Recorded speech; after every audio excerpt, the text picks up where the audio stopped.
would compel him to do. It would pass. In effect, then, our situation has not really changed, Eucanides stated, rather than asked, after the elders had again spread their visualization for public inspection and discussion. This killing, it seems, must go on. This stumbling, falling, and rising, this blind groping, this futility, this frustration, this welter of crime, disaster, and bloodshed. Why? It seems to me that it would be much better, cleaner, simpler, faster, more efficient, and involving infinitely less bloodshed and suffering, for us to take now a direct and active part, as the Eddorians have done and will continue to do. Cleaner, youth, yes, and simpler. Easier, less bloody. It would not, however, be better, or even good, because no end point would ever be attained. Young civilizations advance only by overcoming obstacles. Each obstacle surmounted, each step of progress made, carries its suffering as well as its reward. We could negate the efforts of any echelon below the Eddorians themselves, it is true. We could so protect and shield each one of our protege races that not a war would be waged and not a law would be broken. But to what end? Further contemplation will show you immature thinkers that in such a case not one of our races would develop into what the presence of the Eddorians has made it necessary for them to become.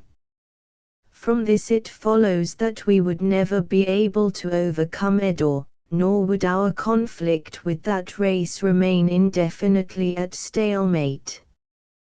Given sufficient time during which to work against us, they will be able to win.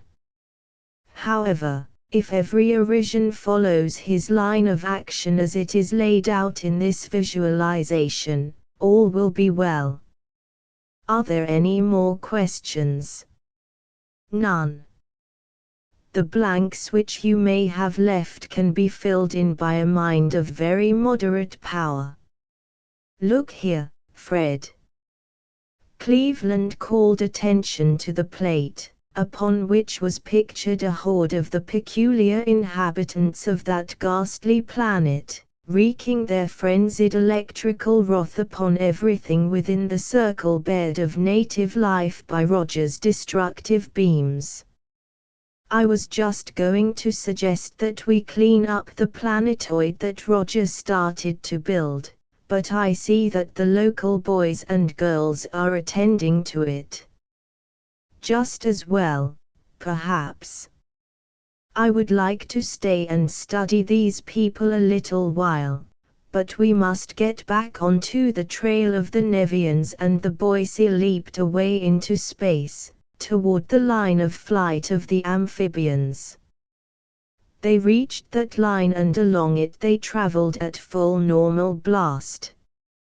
As they traveled, their detecting receivers and amplifiers were reaching out with their utmost power, ultra instruments capable of rendering audible any signal originating within many light years of them, upon any possible communications band.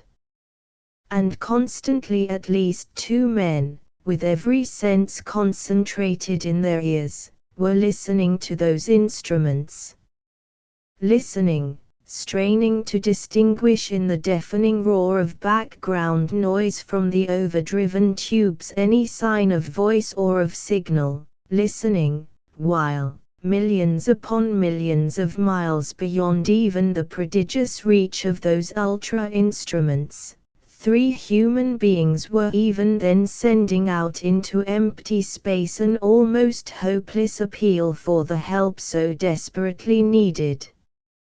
Chapter 18. The specimens escape. Knowing well that conversation with its fellows is one of the greatest needs of any intelligent being, the Nevians had permitted the terrestrial specimens to retain possession of their ultrabeam communicators. Thus it was that Costigan had been able to keep in touch with his sweetheart and with Bradley. He learned that each had been placed upon exhibition in a different Nevian city, that the three had been separated in response to an insistent popular demand for such a distribution of the peculiar, but highly interesting creatures from a distant solar system. They had not been harmed. In fact, each was visited daily by a specialist, who made sure that his charge was being kept in the pink of condition. As soon as he became aware of this condition of things, Costigan became morose. He sat still, drooped, and pined away visibly. He refused to eat, and of the worried specialist he demanded liberty. Then, failing in that as he knew he would fail, he demanded something to do. They pointed out to him, reasonably enough, that in such a civilization as theirs there was nothing he could do. They assured him that they would do anything they could to alleviate his mental suffering, but that since he was a museum piece he must see, himself, that he must be kept on display for a short time. Wouldn't he please behave himself and eat, as a reasoning being should? Costigan sulked a little longer, then wavered. Finally he agreed to compromise. He would eat and exercise if they would fit up a laboratory in his apartment, so that he could continue the studies he had begun upon his own native planet. To this they agreed, and thus it came about that one day the following conversation was held. Cleo. Bradley. I've got something to tell you this time. Haven't said anything before, for fear things might not work out, but they did. I went on a hunger strike and made them give me a complete laboratory. As a chemist I'm a damn good electrician, but luckily, with the seawater they've got here, it's a very simple thing to make. Hold on, snapped Bradley. Somebody may be listening in on us. They aren't. They can't, without my knowing it, and I'll cut off the second anybody tries to synchronize with my beam. To resume, making V2 is a very simple process, and I've got everything around here that's hollow clear full of it. How come they let you? Asked Cleo. Oh, they don't know what I'm doing. They watched me for a few days, and all I did was make up and bottle the weirdest messes imaginable. Then I finally managed to separate oxygen and nitrogen, after trying hard all of one day, and when they saw that I didn't know anything about either one of them or what to do with them after I had them, they gave me up in disgust as a plain dumb ape and haven't paid any attention to me since. So I've got me plenty of kilograms of liquid V2, all ready to touch off. I'm getting out of here in about 3 minutes and a half, and I'm coming over after you folks, in a new, iron-powered space speedster that they don't know I know anything about. They've just given it its final tests, and it's the slickest thing you ever saw. But Conway, dearest, you can't possibly rescue me. Cleo's voice broke. Why, there are thousands of them, all around here. If you can get away, go, dear, but don't. I said I was coming after you, and if I get away I'll be there. A good whiff of this stuff will lay out 1,000 of them just as easily as it will one. Here's the idea. I've made a gas mask for myself, since I'll be in it where it's thick, but you two won't need any. It's soluble enough in water so that 3 or 4 thicknesses of wet cloth over your noses will be enough. I'll tell you when to wet down. We're going to break away or go out trying. There aren't enough amphibians between here and Andromeda to keep us humans cooped up like menagerie animals forever. But here comes my specialist with the keys to the city. Time for the overture to start. See you later.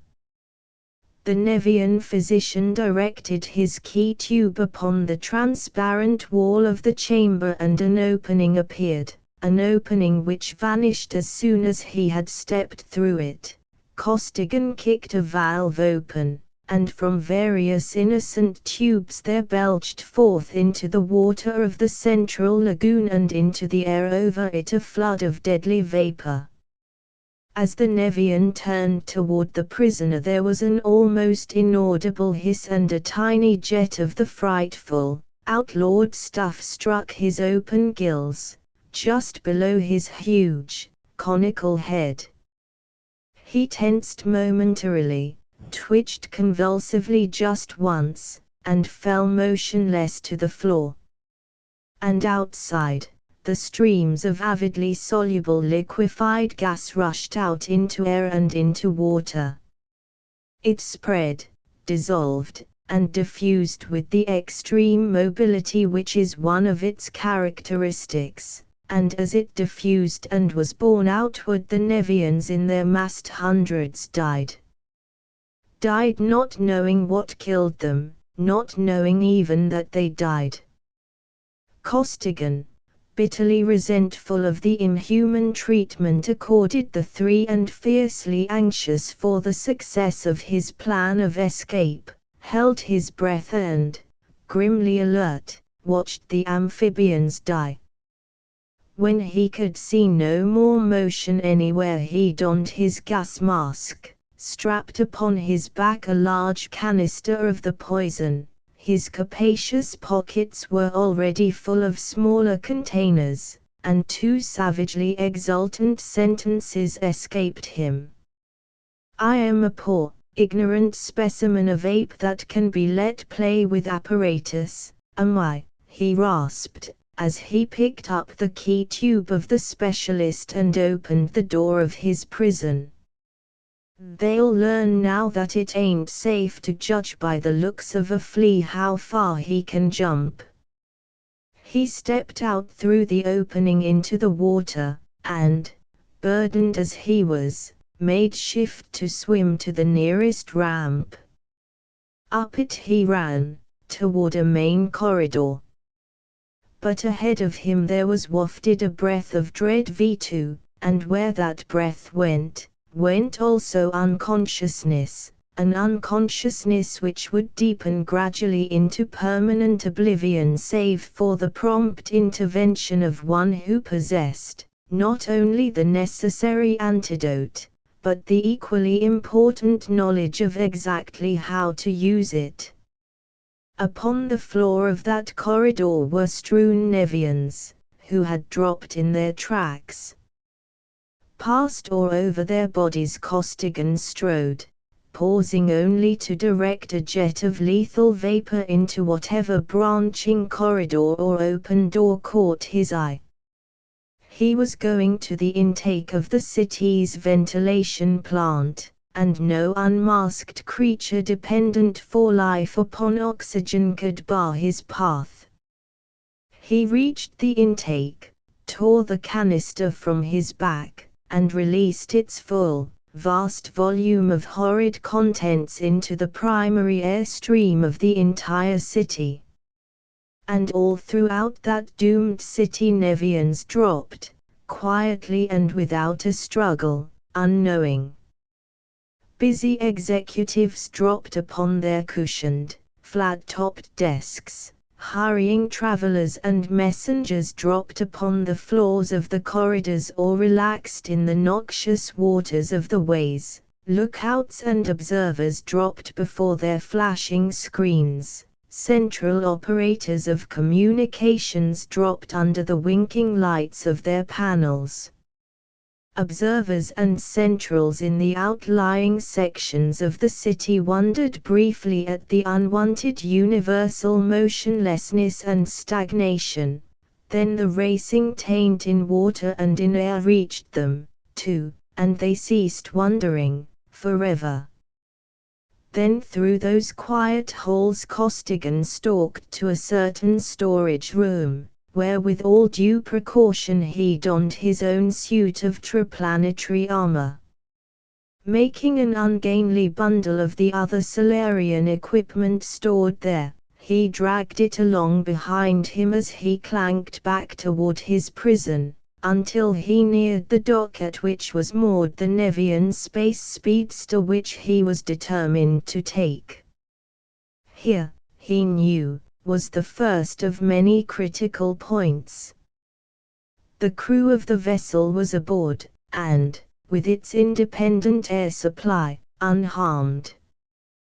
They had weapons, were undoubtedly alarmed, and were very probably highly suspicious. They, too, had ultrabeams and might see him, but his very closeness to them would tend to protect him from ultrabeam observation. Therefore he crouched tensely behind a buttress, staring through his spy goggles, waiting for a moment when none of the Nevians would be near the entrance, but grimly resolved to act instantly should he feel any touch of a spying ultrabeam.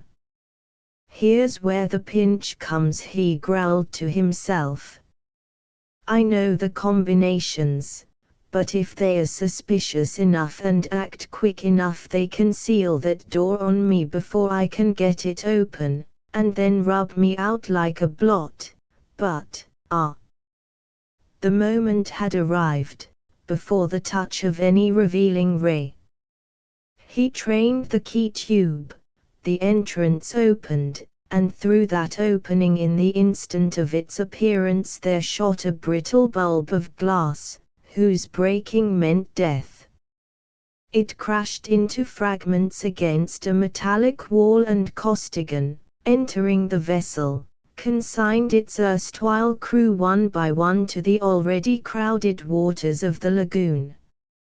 He then leaped to the controls and drove the captured speedster through the air, to plunge it down upon the surface of the lagoon beside the door of the isolated structure which had for so long been his prison. Carefully he transferred to the vessel the motley assortment of containers of V2, and after a quick check-up to make sure that he had overlooked nothing, he shot his craft straight up into the air. Then only did he close his ultra-wave circuits and speak. "Cleo, Bradley, I got away clean, without a bit of trouble. Now I'm coming after you, Cleo." "Oh, it's wonderful that you got away, Conway," the girl exclaimed. "But hadn't you better get Captain Bradley first?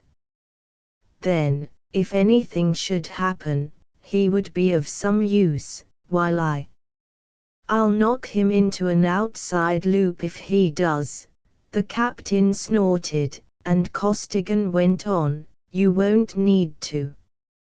You come first, Cleo, of course. But you're too far away for me to see you with my spy, and I don't want to use the high-powered beam of this boat for fear of detection, so you'd better keep on talking, so that I can trace you. That's one thing I am good at." Cleo laughed in sheer relief. "If talking were music, I'd be a full brass band, and she kept up a flow of inconsequential chatter until Costigan told her that it was no longer necessary, that he had established the line. "Any excitement around there yet?" he asked her then. "Nothing unusual that I can see," she replied. "Why should there be some? I hope not, but when I made my getaway I couldn't kill them all, of course, and I thought maybe they might connect things up with my jailbreak and tell the other cities to take steps about you too. But I guess they are pretty well disorganized back there yet, since they can't know who hit them, or what with, or why. I must have got about everybody that wasn't sealed up somewhere, and it doesn't stand to reason that those who are left can check up very closely for a while yet. But they are nobody's fools. They'll certainly get conscious when I snatch you, maybe before. There, I see your city, I think. What are you going to do?" "Same as I did back there, if I can. Poison their primary air and all the water I can reach." "Oh, Conway." Her voice rose to a scream. "They must know. They are all getting out of the water and are rushing inside the buildings as fast as they possibly can. I see they are grimly. I'm right over you now, way up. Been locating their primary intake. They've got a dozen ships around it, and have guards posted all along the corridors leading to it, and those guards are wearing masks. They are clever birds, all right, those amphibians. They know what they got back there and how they got it. That changes things, girl. If we use gas here we won't stand a chance in the world of getting old Bradley. Stand by to jump when I open that door. Hurry, dear. They are coming out here after me." "Sure they are." Costigan had already seen the two Nevians swimming out toward Cleo's cage, and had hurled his vessel downward in a screaming power dive. "You're too valuable a specimen for them to let you be gassed, but if they can get there before I do they are traveling fools." He miscalculated slightly, so that instead of coming to a halt at the surface of the liquid medium the speedster struck with a crash that hurled solid masses of water for hundreds of yards. But no ordinary crash could harm that vessel's structure. Her gravity controls were not overloaded, and she shot back to the surface, gallant ship and reckless pilot alike unharmed. Costigan trained his key tube upon the doorway of Cleo's cell, then tossed it aside. "Different combination over here," he barked. "Got to cut you out, lie down in that far corner." His hands flashed over the panel, and as Cleo fell prone without hesitation or question a heavy beam literally blasted away a large portion of the roof of the structure. The speedster shot into the air and dropped down until she rested upon the tops of opposite walls still glowing, semi-molten. The girl piled a stool upon the table and stood upon it, reached upward and seized the mailed hands extended downward toward her. Costigan heaved her up into the vessel with a powerful jerk, slammed the door shut, leaped to the controls, and the speedster darted away. "Your armor's in that bundle there. Better put it on, and check your Lewistons and pistols. No telling what kind of jams we'll get into," he snapped, without turning. "Bradley, start talking." "All right, I've got your line. Better get your wet rags ready and get organized generally. Every second will count by the time we get there. We're coming so fast that our outer plating's white hot, but it may not be fast enough, at that. It isn't fast enough, quite, Bradley announced, calmly. They're coming out after me now. Don't fight them and probably they won't paralyze you. Keep on talking, so that I can find out where they take you. No good, Costigan. The voice of the old space hound did not reveal a sign of emotion as he made his dread announcement. They have it all figured out. They're not taking any chances at all. They're going to peril. His voice broke off in the middle of the word.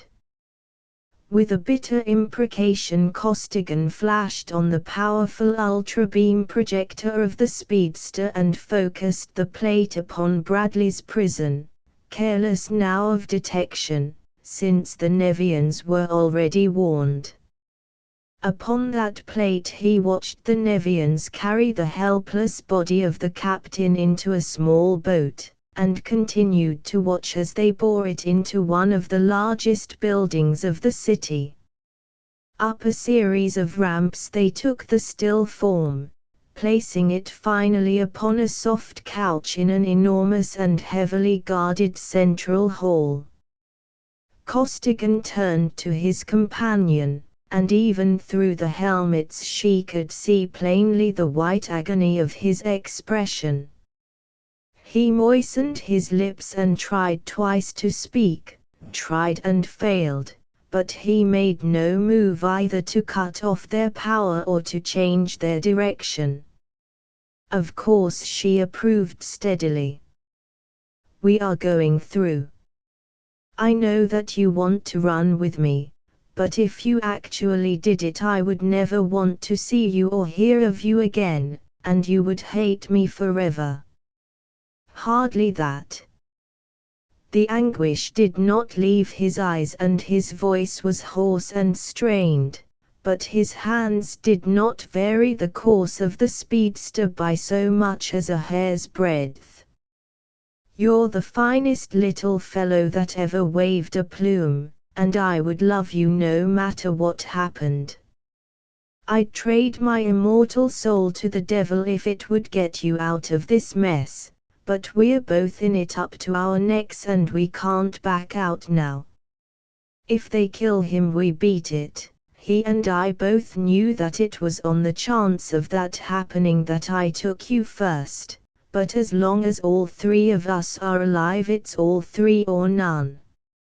Of course, she said again, as steadily, thrilled this time to the depths of her being by the sheer manhood of him who had thus simply voiced his code, a man of such fiber that neither love of life nor his infinitely greater love for her could make him lower its high standard.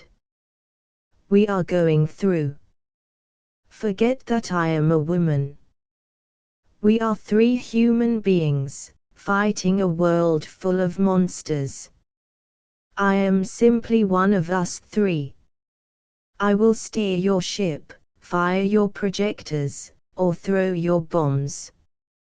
What can I do best? Throw bombs, he directed, briefly. He knew what must be done were they to have even the slightest chance of winning clear. I'm going to blast a hole down into that auditorium, and when I do you stand by that port and start dropping bottles of perfume. Throw a couple of big ones right down the shaft I make, and the rest of them most anywhere, after I cut the wall open. They'll do good wherever they hit, land or water. But Captain Bradley, he'll be gassed, too. Her fine eyes were troubled. Can't be helped. I've got the antidote, and it'll work any time under an hour. That'll be lots of time. If we aren't gone in less than 10 minutes, we'll be staying here. They are bringing in platoons of militia in full armor, and if we don't beat those boys to it, we're in for plenty of grief. All right, start throwing.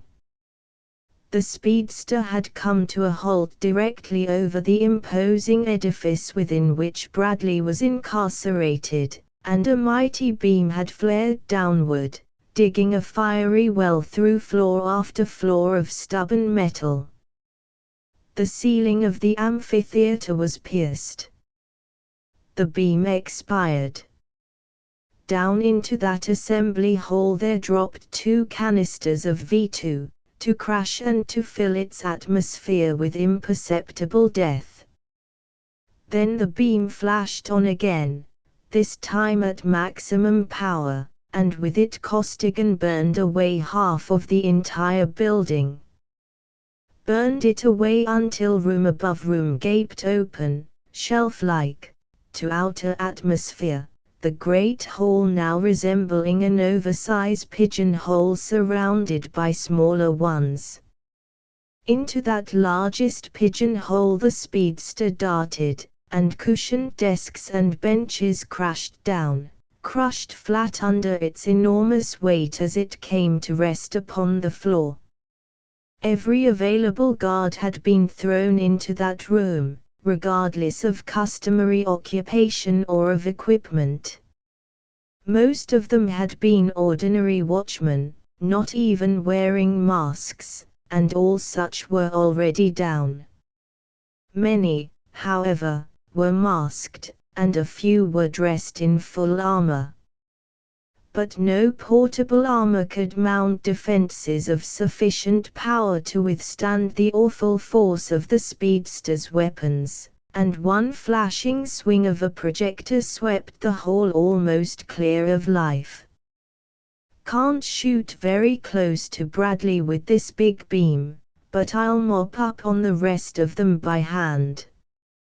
Stay here and cover me, Cleo.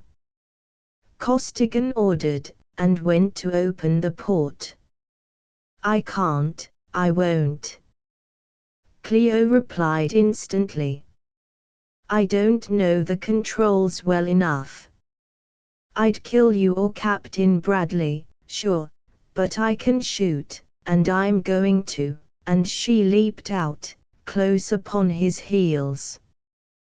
Thus, flaming Lewiston in one hand and barking automatic in the other, the 2 mailed figures advanced toward Bradley, now doubly helpless, paralyzed by his enemies and gassed by his friends.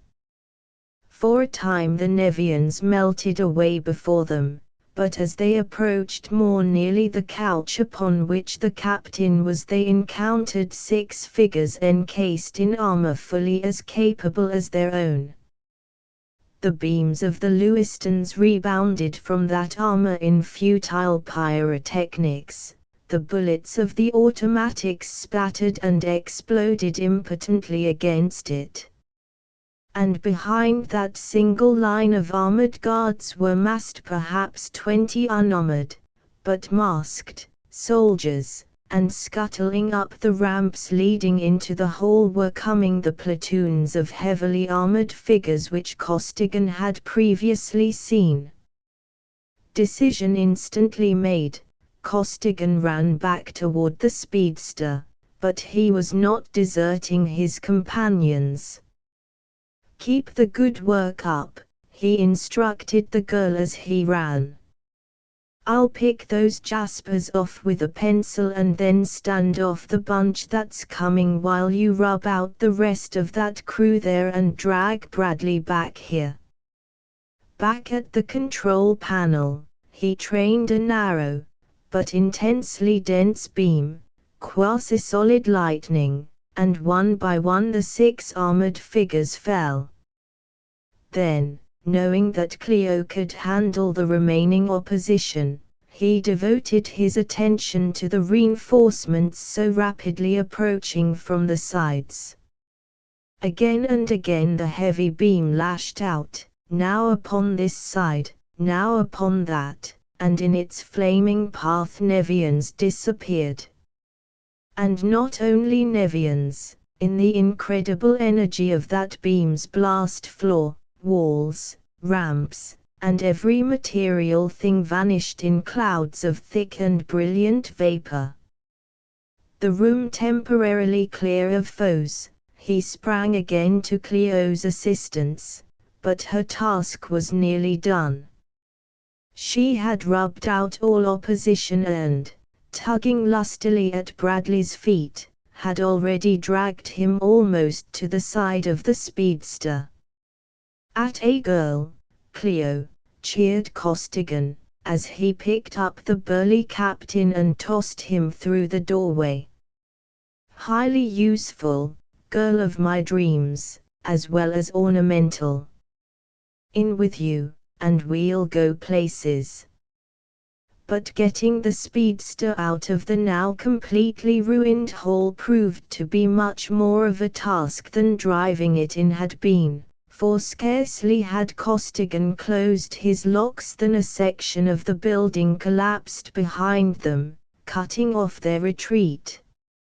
Nevian submarines and airships were beginning to arrive upon the scene, and were beaming the building viciously in an attempt to entrap or to crush the foreigners in its ruins.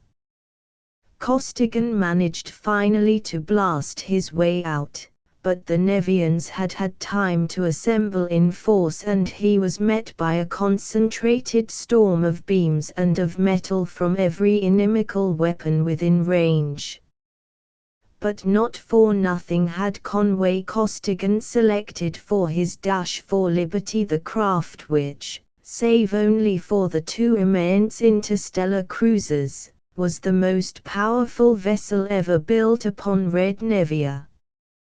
And not for nothing had he studied minutely and to the least detail every item of its controls and of its armament during wearily long days and nights of solitary imprisonment. He had studied it under test, in action, and at rest, studied it until he knew thoroughly its every possibility, and what a ship it was. The atomic-powered generators of his shielding screens handled with ease the terrific load of the Nevian's assault, his polycyclic screens were proof against any material projectile, and the machines supplying his offensive weapons with power were more than equal to their tasks.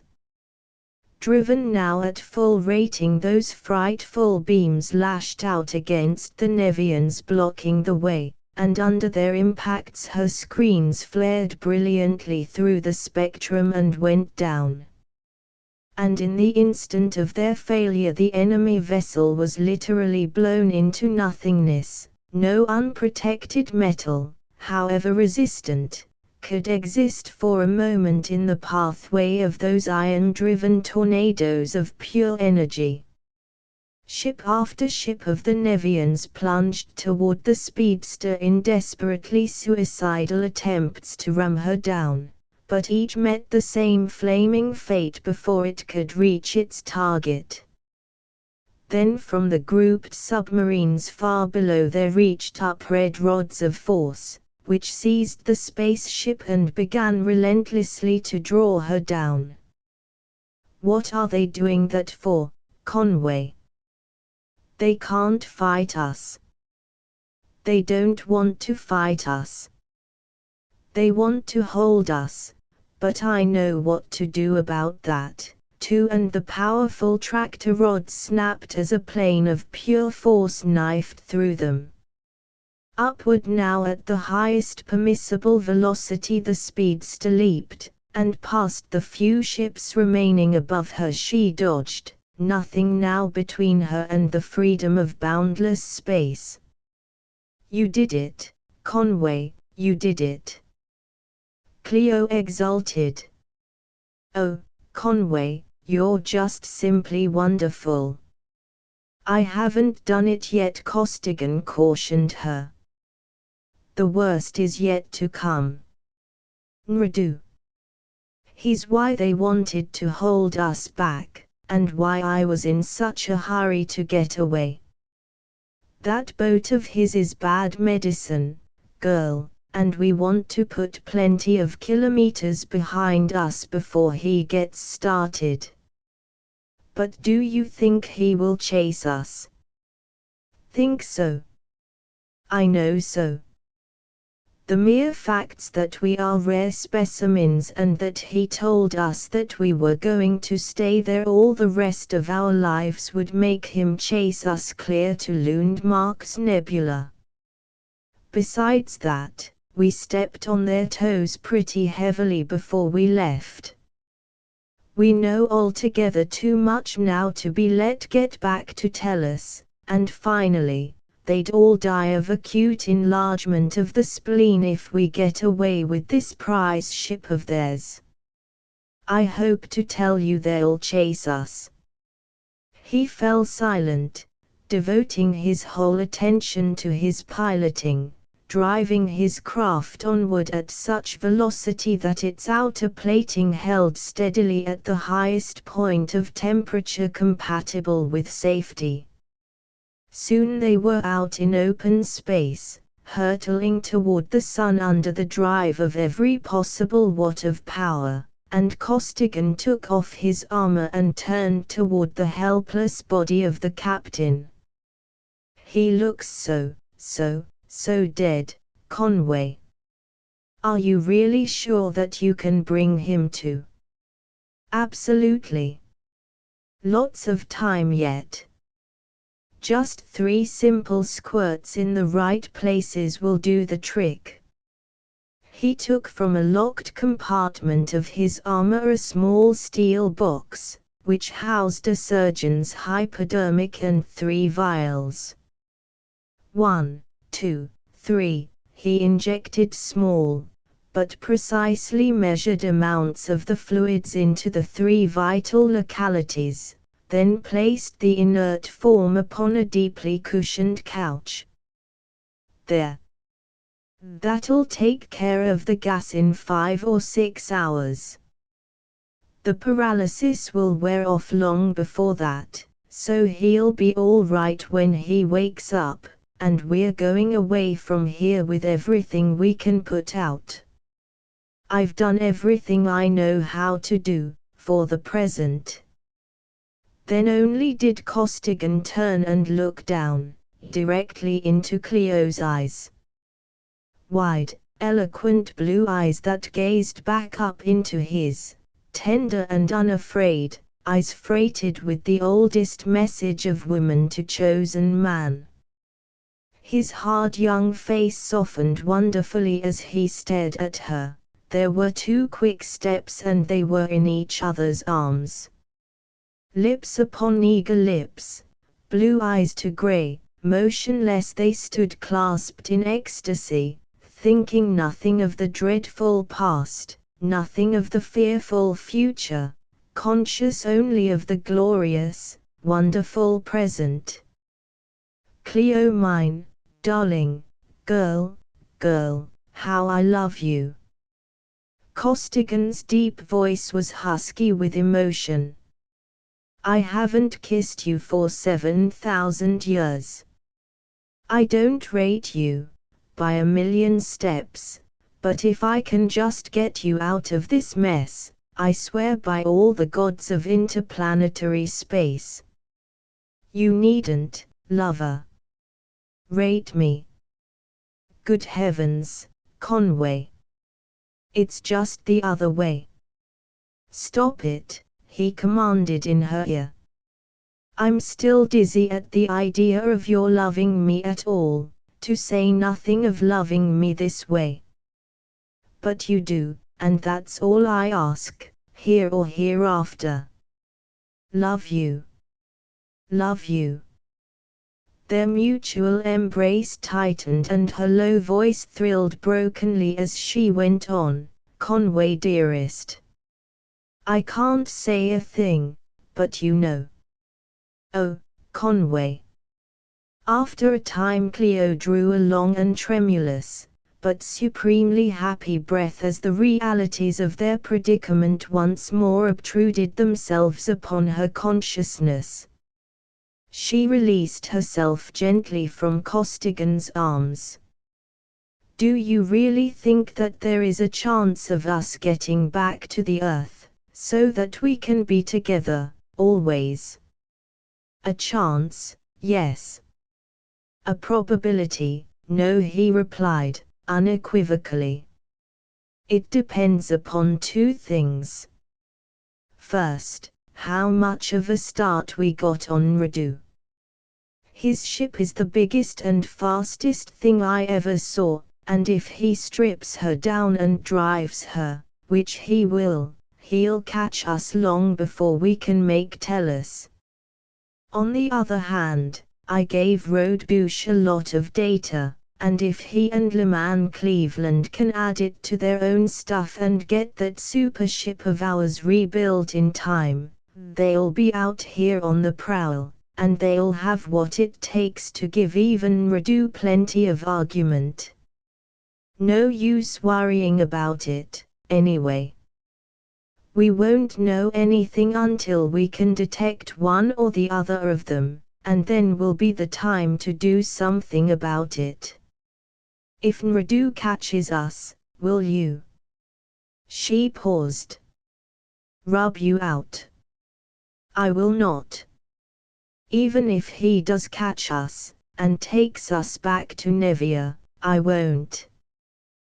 There's lots more time coming onto the clock.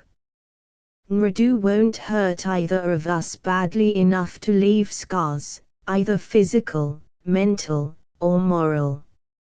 I'd kill you in a second if it were Roger. He's dirty. He's mean, he's thoroughly bad. But Nradu's a good enough old scout, in his way. He's big and he's clean. You know, I could really like that fish if I could meet him on terms of equality sometime."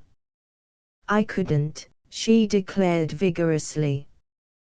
"He's crawly and scaly and snaky, and he smells so rank and fishy." Costigan laughed deeply. "Details, girl, mere details. I've seen people who looked like money in the bank and who smelled like a bouquet of violets that you couldn't trust half the length of Nradu's neck." "But look what he did to us," she protested.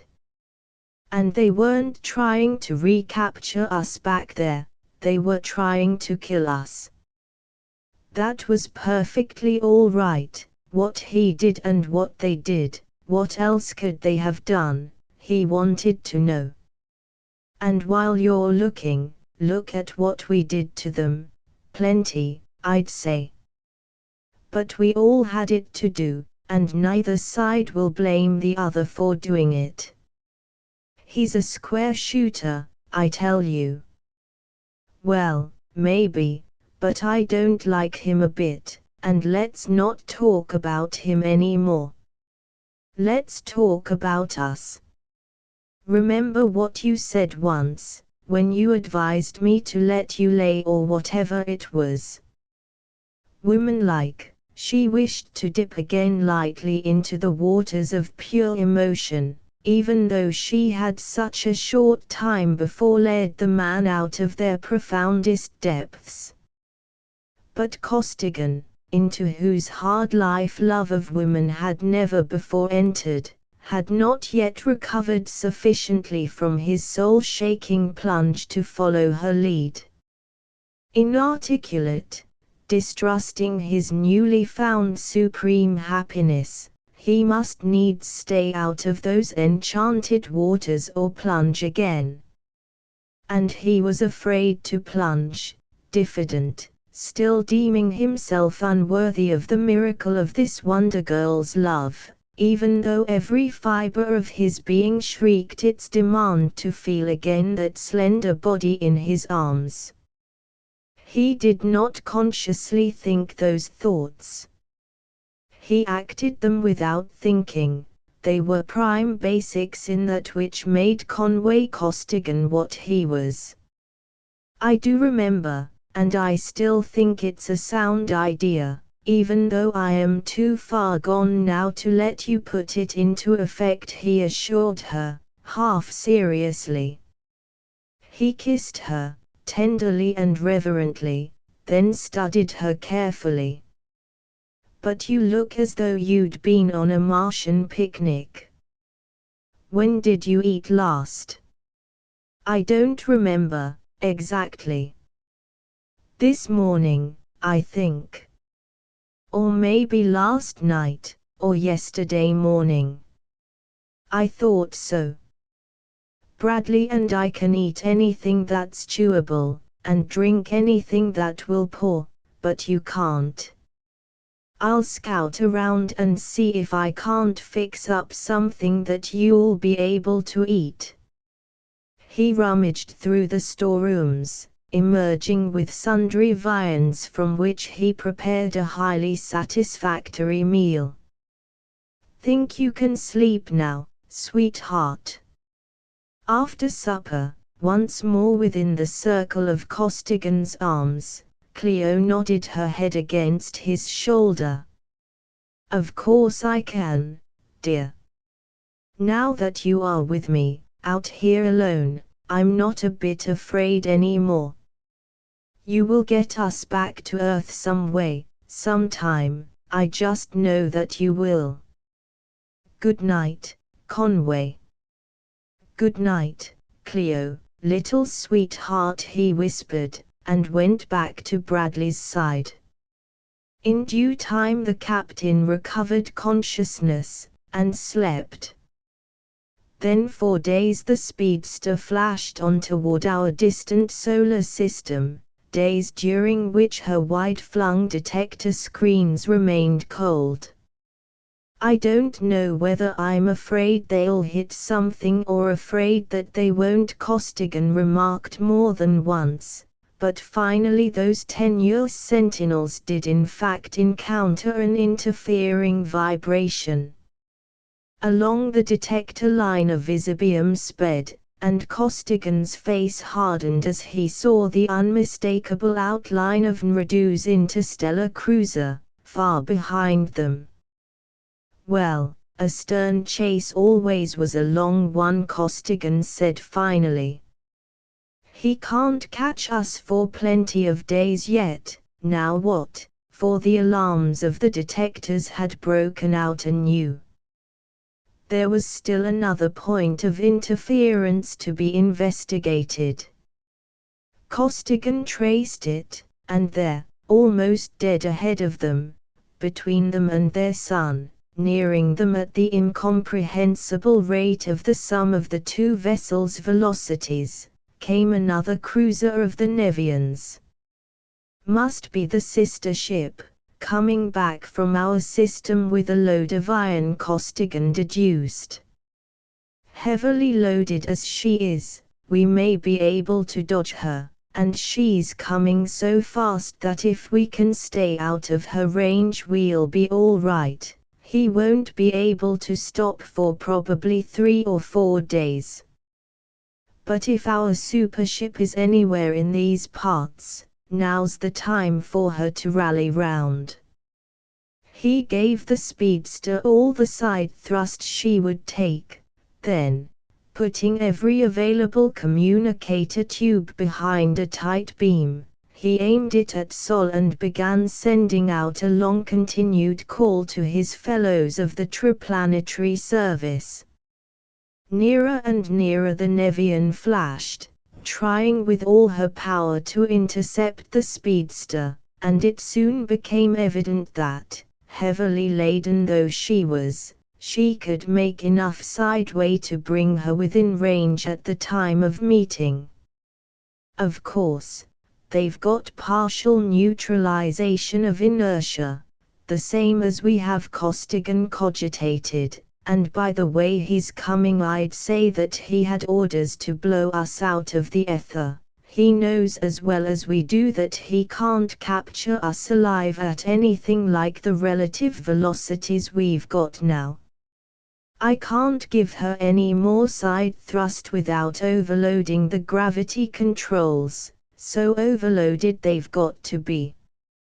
Strap down, you two, because they may go out entirely. Do you think that you can pull away from them, Conway?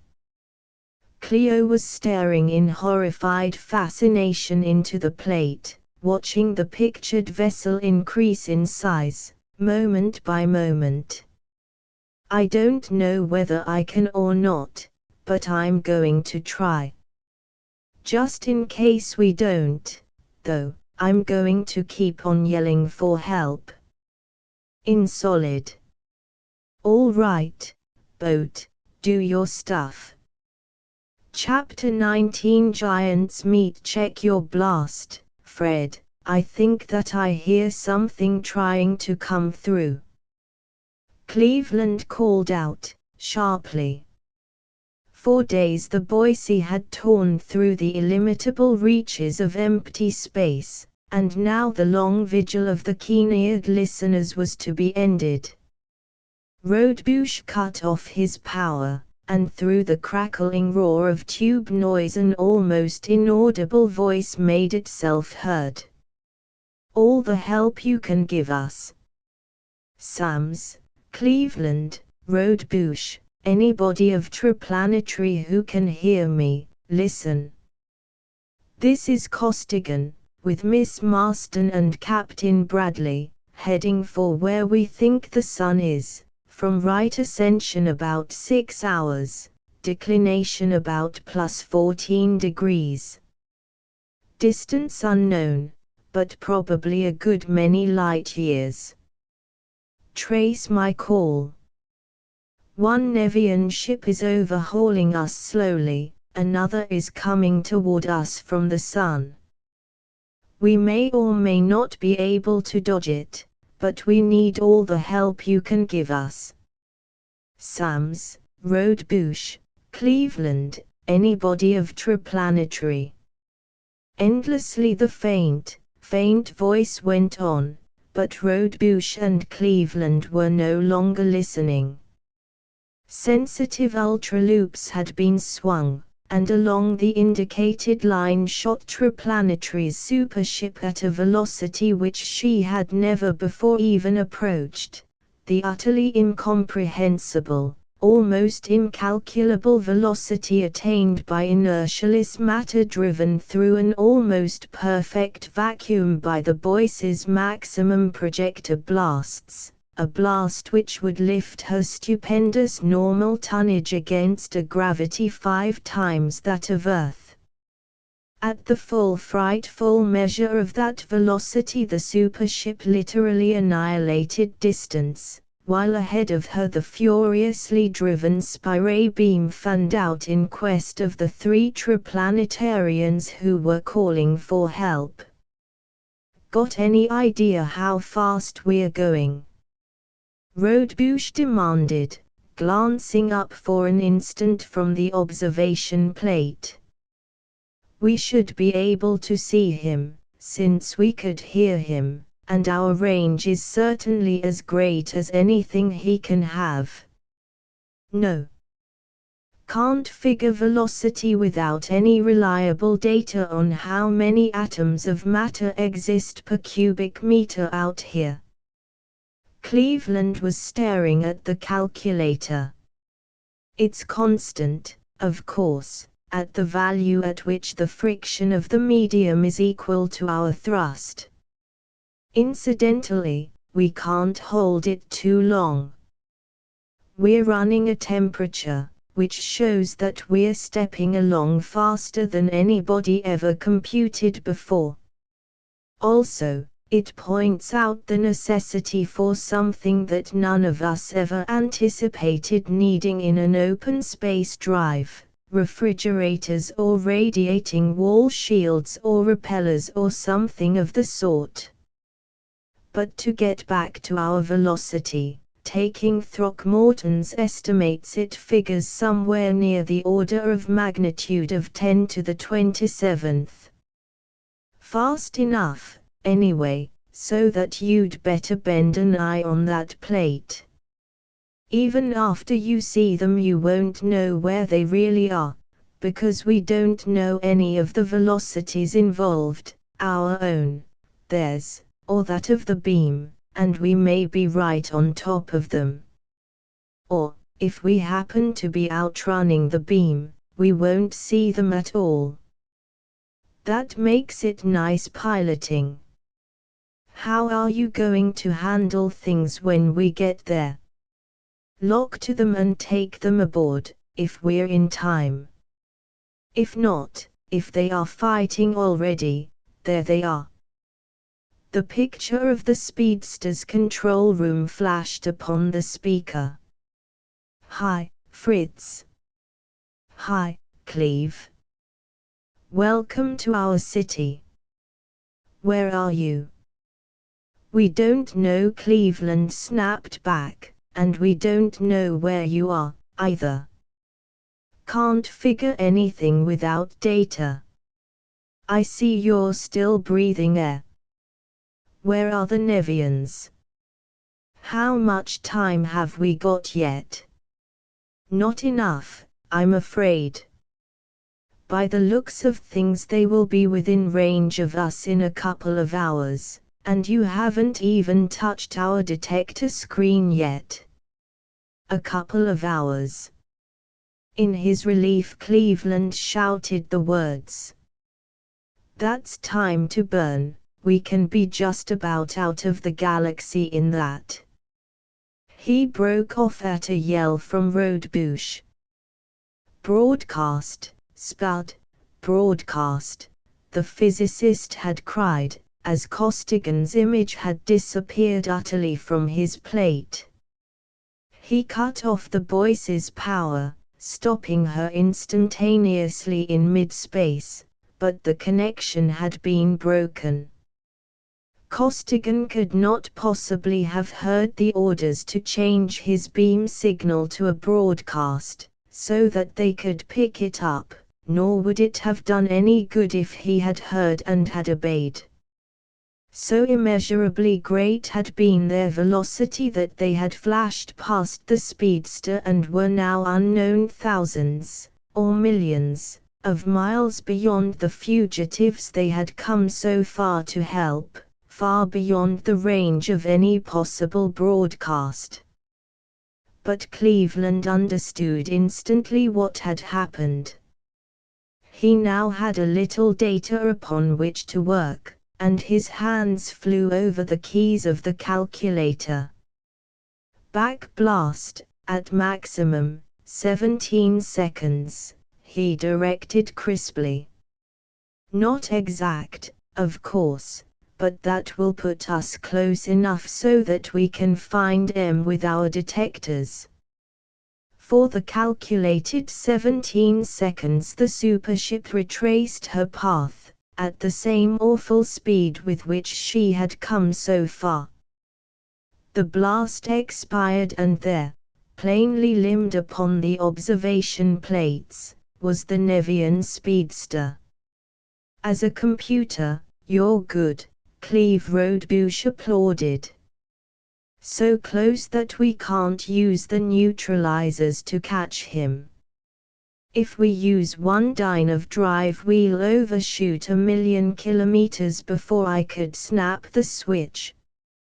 And yet he's so far away and going so fast that if we keep our inertia on it'll take all day at full blast to overtake. No, wait a minute, we could never catch him. Cleveland was puzzled. What to do? Shunt in a potentiometer. No, we don't need it. Rodebush turned to the transmitter.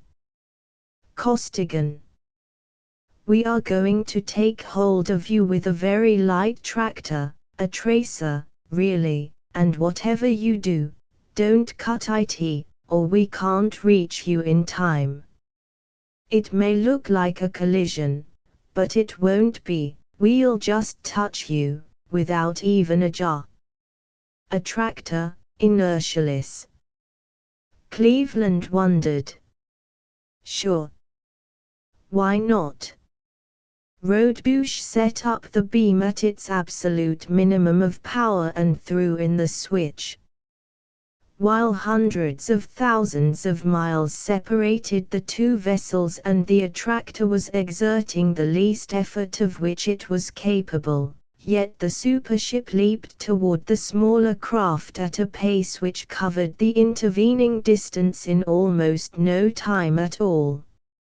So rapidly were the objectives enlarging upon the plates that the automatic focusing devices could scarcely function rapidly enough to keep them in place.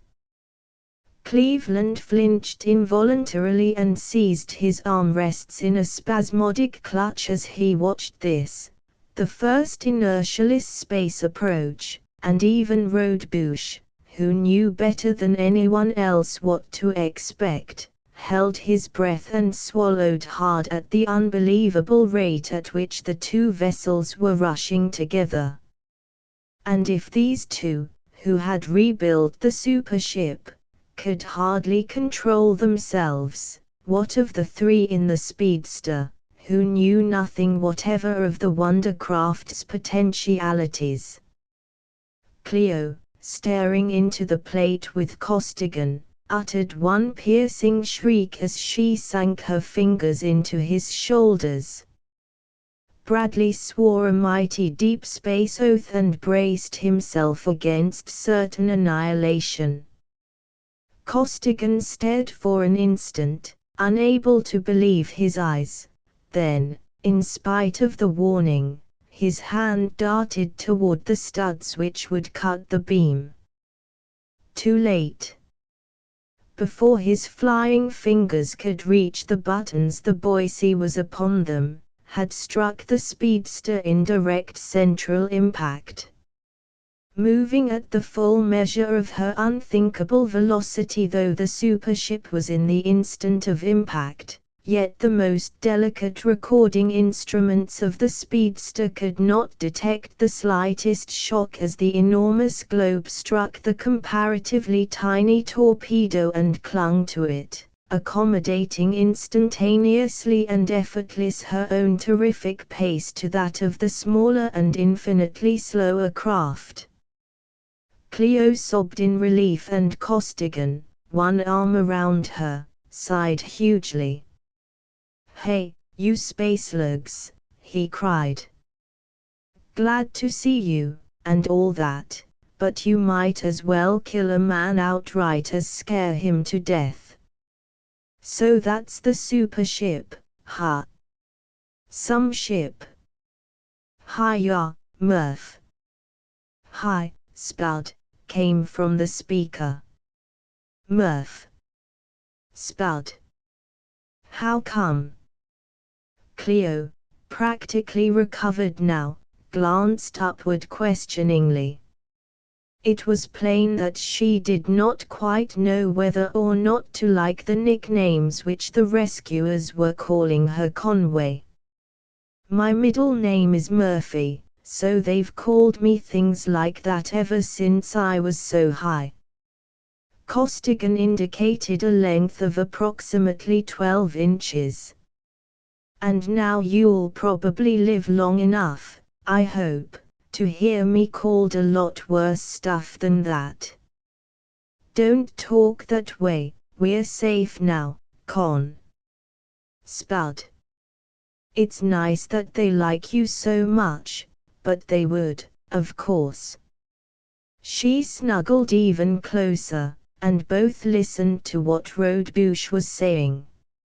"Realize myself that it would look so bad, it scared me as much as it did anybody. Yes, this is it. She really works, thanks more than somewhat to Conway Costigan, by the way. But you had better transfer. If you'll get your things." "Things is good." Costigan laughed, and Cleo giggled sunnily. "We've made so many transfers already that what you see is all we've got," Bradley explained. "We'll bring ourselves, and we'll hurry. That Nevian is coming up fast. Is there anything on this ship you fellows want? Costigan asked. There may be, but we haven't any locks big enough to let her inside, and we haven't time to study her now. You might leave her controls in neutral, so that we can calculate her position if we should want her later on. All right. The three armor-clad figures stepped into the Boyce's open lock, the tractor beam was cut off, and the speedster flashed away from the now stationary supership. Better let formalities go for a while, Captain Bradley interrupted the general introductions taking place. I was scared out of 9 years' growth when I saw you coming at us, and maybe I've still got the humps, but that Nevian is coming up fast, and if you don't already know it, I can tell you that she's no light cruiser. That's so, too, Costigan agreed. Have you fellows got enough stuff so that you think you can take him? You've got the legs on him, anyway. You can certainly run if you want to. Run. Cleveland laughed. We have a bone of our own to pick with that ship. We licked her to a standstill once, until we burned out a set of generators, and since we got them fixed we've been chasing her all over space. We were chasing her when we picked up your call. See there. She's doing the running. The Nevian was running, in truth. Her commander had seen and had recognized the great vessel which had flashed out of nowhere to the rescue of the three fugitives from Nevia, and, having once been at grips with that vengeful super-dreadnought, he had little stomach for another encounter. Therefore his side thrust was now being exerted in the opposite direction. He was frankly trying to put as much distance as possible between himself and Triplanetary's formidable warship. In vain. A light tractor was clamped on and the Boise flashed up to close range before Rodebush restored her inertia and Cleveland brought the two vessels relatively to rest by increasing gradually his tractor's pull. And this time the Nevian could not cut the tractor. Again that shearing plane of force bit into it and tore at it, but it neither yielded nor broke. The rebuilt generators of number 4 were designed to carry the load, and they carried it. And again Triplanetary's every mighty weapon was brought into play. The cannons were thrown, ultra and infra beams were driven, the furious macro beam gnawed hungrily at the Nevian's defenses, and one by one those defenses went down. In desperation the enemy commander threw his every generator behind a polycyclic screen, only to see Cleveland's even more powerful drill bore relentlessly through it. After that puncturing, the end came soon. A secondary SX-7 beam was now in place on Mighty 10's inner rings, and one fierce blast blew a hole completely through the Nevian cruiser. Into that hole entered Adlington's terrific bombs and their gruesome fellows, and where they entered, life departed. All defenses vanished, and under the blasts of the Boyce's batteries, now unopposed, the metal of the Nevian vessel exploded into a widely spreading cloud of vapor. Sparkling vapor, with perhaps here and there a droplet or two of material which had been only liquefied. So passed the sister ship, and Rodebush turned his plates upon the vessel of Nradu. but that highly intelligent amphibian had seen all that had occurred. He had long since given over the pursuit of the speedster, and he did not rush into do hopeless battle beside his fellow Nevians against the Tellurians. His analytical detectors had written down each detail of every weapon and of every screen employed, and even while prodigious streamers of force were raving out from his vessel, breaking her terrific progress and swinging her around in an immense circle back toward far Nevia, his scientists and mechanics were doubling and redoubling the power of his already titanic installations, to match and if possible to overmatch those of Triplanetary's superdreadnought. Do we kill him now or do we let him suffer a while longer? Costigan demanded. I don't think so, yet Rodebush replied. Would you, Cleve? Not yet, said Cleveland, grimly, reading the other's thought and agreeing with it. Let him pilot us to Nevia, we might not be able to find it without a guide. While we're at it we want to so pulverize that crowd that if they never come near the Solarian system again they'll think it's 20 minutes too soon. Thus it was that the Boise, increasing her few dynes of driving force at a rate just sufficient to match her quarry's acceleration, pursued the Nevian ship. Apparently exerting every effort, she never came quite within range of the fleeing raider, yet never was she so far behind that the Nevian spaceship was not in clear register upon her observation plates. Nor was Nradu alone in strengthening his vessel. Costigan knew well and respected highly the Nevian scientist captain, and at his suggestion much time was spent in reinforcing the supership's armament to the iron-driven limit of theoretical and mechanical possibility. In mid-space, however, the Nevian slowed down. What gives? Rodebush demanded of the group at large. Not turnover time already, is it? No. Cleveland shook his head. Not for at least a day yet. Cooking up something on Nevia, is my guess, Costigan put in. If I know that lizard at all, he wired ahead, specifications for the welcoming committee. We're getting there too fast, so he's stalling. Check. Check. Rodebush agreed.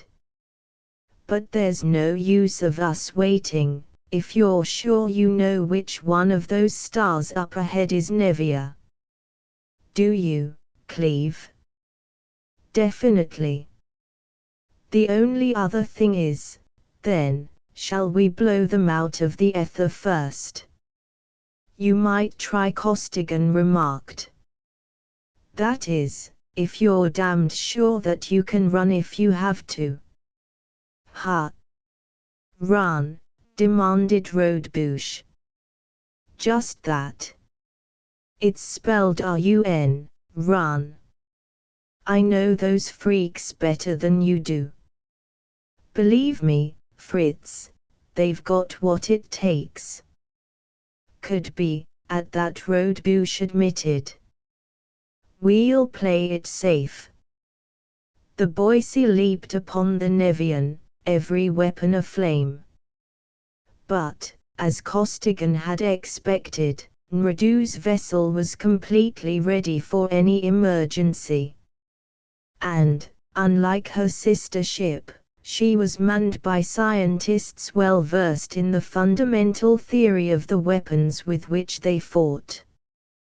Beams, rods, and lances of energy flamed and flared, planes and pencils cut, slashed, and stabbed, Defensive screens glowed redly or flashed suddenly into intensely brilliant, coruscating incandescence. Crimson opacity struggled sullenly against violet curtain of annihilation. Material projectiles and torpedoes were launched under full beam control, only to be exploded harmlessly in mid-space, to be blasted into nothingness, or to disappear innocuously against impenetrable polycyclic screens. Even Cleveland's drill was ineffective. Both vessels were equipped completely with ion-driven mechanisms. Both were manned by scientists capable of wringing the highest possible measure of power from their installations. Neither could harm the other. The Boise flashed away, reached Nevia in minutes. Down into the crimson atmosphere she dropped, down toward the city which Costigan knew was Nradu's home port. "Hold up a bit," Costigan cautioned, sharply. "There's something down there that I don't like." As he spoke there shot upward from the city a multitude of flashing balls. The Nevians had mastered the secret of the explosive of the fishes of the greater deeps, and were launching it in a veritable storm against the Tellurian visitor. "Those?" asked Rodebush, calmly. The detonating balls of destruction were literally annihilating even the atmosphere beyond the polycyclic screen, but that barrier was scarcely affected. "No. That." Costigan pointed out a hemispherical dome which, redly translucent, surrounded a group of buildings towering high above their neighbors. "Neither those high towers nor those screens were there the last time I was in this town." Nradu was stalling for time, "and that's what they're doing down there. That's all those fireballs are for." "Good sign, too. They aren't ready for us yet. We'd better take 'em while the taking's good. If they were ready for us, our play would be to get out of here while we're all in one piece." Nradu had been in touch with the scientists of his city. He had been instructing them in the construction of converters and generators of such weight and power that they could crush even the defenses of the supership. The mechanisms were not, however, ready. The entirely unsuspected possibilities of speed inherent in absolute inertialessness had not entered into Nradu's calculations. "Better drop a few cans down onto that dome," Fellows Rodebush suggested to his gunners. "We can't," came Adlington's instant reply. "No use trying it, that's a polycyclic screen." "Can you drill it?" "If you can, I've got a real bomb here, that special we built, that will do the trick if you can protect it from them until it gets down into the water." "I'll try it," Cleveland answered, at a nod from the physicist. "I couldn't drill Nradu's polycyclics, but I couldn't use any momentum on him. Couldn't ram him, he fell back with my thrust. But that screen down there can't back away from us, so maybe I can work on it. Get your special ready. Hang on, everybody." The Boise looped upward, and from an altitude of miles dove straight down through a storm of force balls, beams, and shells. A dive checked abruptly as the hollow tube of energy which was Cleveland's drill snarled savagely down ahead of her and struck the shielding hemisphere with a grinding, lightning-spitting shock. As it struck, backed by all the enormous momentum of the plunging spaceship and driven by the full power of her prodigious generators, it bored in, clawing and gouging viciously through the tissues of that rigid and unyielding barrier of pure energy. Then, mighty drill and plunging mass against iron-driven wall, eye-tearing and furiously spectacular warfare was waged. Well, it was for Triplanetary that day that its supership carried ample supplies of allotropic iron. Well, it was that her originally gargantuan converters and generators had been doubled and quadrupled in power on the long Nevian way. For that ocean-girdled fortress was powered to withstand any conceivable assault, but the Boyce's power and momentum were now inconceivable, and every watt and every dyne was solidly behind that hellishly flaming, that voraciously tearing, that irresistibly ravening cylinder of energy incredible. Through the Nevian shield that cylinder gnawed its frightful way, and down its protecting length there drove Adlington's special bomb. Special it was indeed, so great of girth that it could barely pass through the central orifice of Ten's mighty projector, so heavily charged with sensitized atomic iron that its detonation upon any planet would not have been considered for an instant if that planet's integrity meant anything to its attackers. Down the shielding pipe of force the special screamed under full propulsion, and beneath the surface of Nevia's ocean it plunged. "Cut!" yelled Adlington, and as the scintillating drill expired the bomber pressed his detonating switch.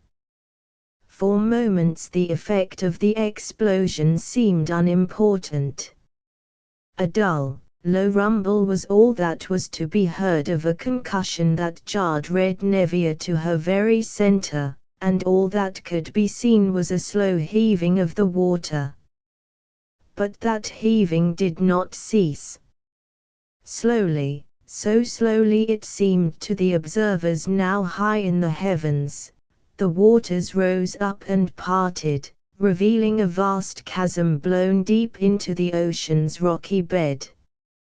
Higher and higher the lazy mountains of water reared, effortless to pick up, to smash, to grind into fragments, and finally to toss aside every building, every structure, every scrap of material substance pertaining to the whole Nevian city.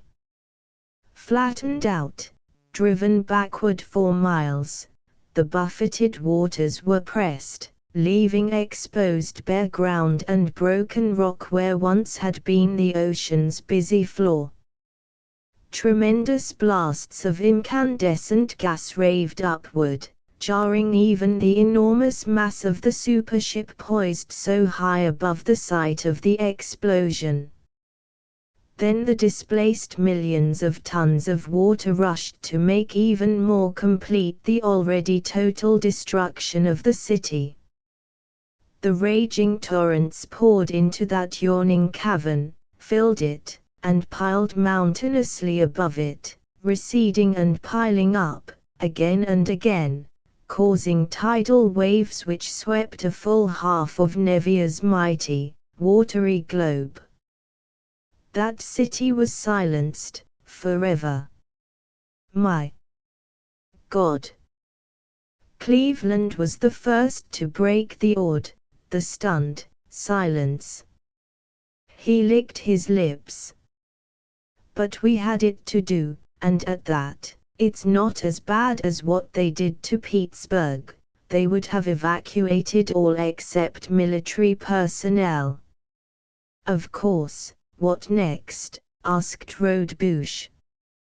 Look around, I suppose, to see if they have any more. Oh, no, Conway, no. Don't let them. Cleo was sobbing openly. I'm going to my room and crawl under the bed. I'll see that sight all the rest of my life. Steady, Cleo.